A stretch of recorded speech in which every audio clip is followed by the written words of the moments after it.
Bone Hill is a low-budget horror movie about an ancient Native American curse. So the story focuses initially on this young Native American woman called Lori, who seemingly is attempting to commit suicide on this area called Bone Hill. And she is interrupted by the police and taken to the local hospital. But it appears that she's trying to do some type of ritual, and as she was interrupted, this kind of ritual or curse or gift, however you want to call it, has been transferred to her doctor. And he doesn't really know what's going on. He's not Native American, so he has no idea about the legends and the myths that are associated. And he finds out that there is this evil and good force that are constantly doing battle around this area, and now he is embroiled in this situation. What will happen? You'll have to watch the movie and find out. So let's discuss. So this is a low budget movie, and obviously expectations must be in place when we're talking about a film like this. Let's talk about what I think works in this movie's favour. I will say this is somewhat of a unique sort of plot in some ways. I mean, there's been so many sort of demonic possession sort of style movies. It's nice to see one with a little bit of a fresh take. I mean, it's not exactly like sparkling the original necessarily, but it certainly, I feel, has its own voice. And the story here, the story ideas and elements are a little bit different, both tying into Native American culture, but also just the way this story sort of plays out. It having elements of possession and things like that, but not really playing out like a typical Exorcist sort of style movie or any really thing like that. Really coming at it more of from a doctor's perspective, and really like an investigation into this sort of mythology and how someone from the more scientific community can end up getting embroiled into it. So that I appreciated. Now again, this movie is low budget and it is rough around the edges, I won't lie to you, but I still was quite impressed with some of the the practical VFX here. I mean, they're on they err a little bit on the goofy side, but for a film which is clearly such a low budget, I was still quite enjoying them. We get a couple of gory shots. One of the side effects of when you're attacked by this evil force, it crushes all your bones. And there's a couple of, there's one sort of gory scene and a couple of descriptions about what's going on. Also, this movie has a surprising amount of characters who end up getting injured or killed that you may not necessarily think will end up like that. So it was quite fun.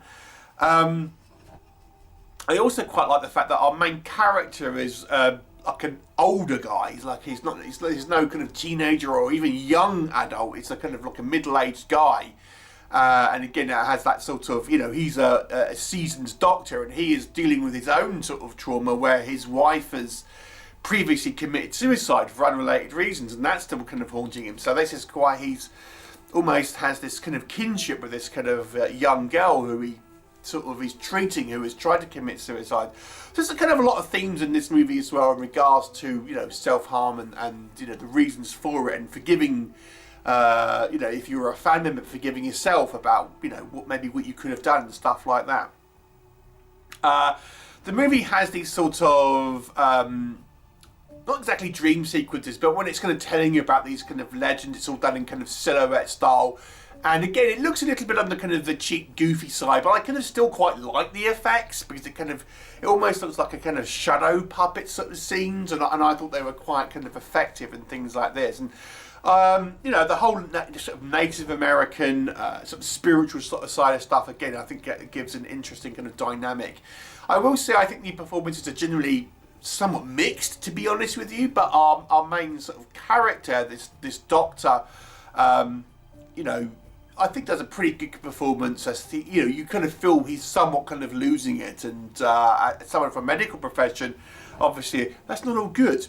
Let's talk about what doesn't work in this movie. I will say, I mean, considering this movie is about Native American culture, it seems weird that they've chosen to go for a white guy as our male lead. I suppose the idea here is that he's not familiar with this kind of the legends and stuff, and I suppose that's maybe what it's gone for, but it almost seems like this could have been told from a Native American's perspective necessarily, but there you go.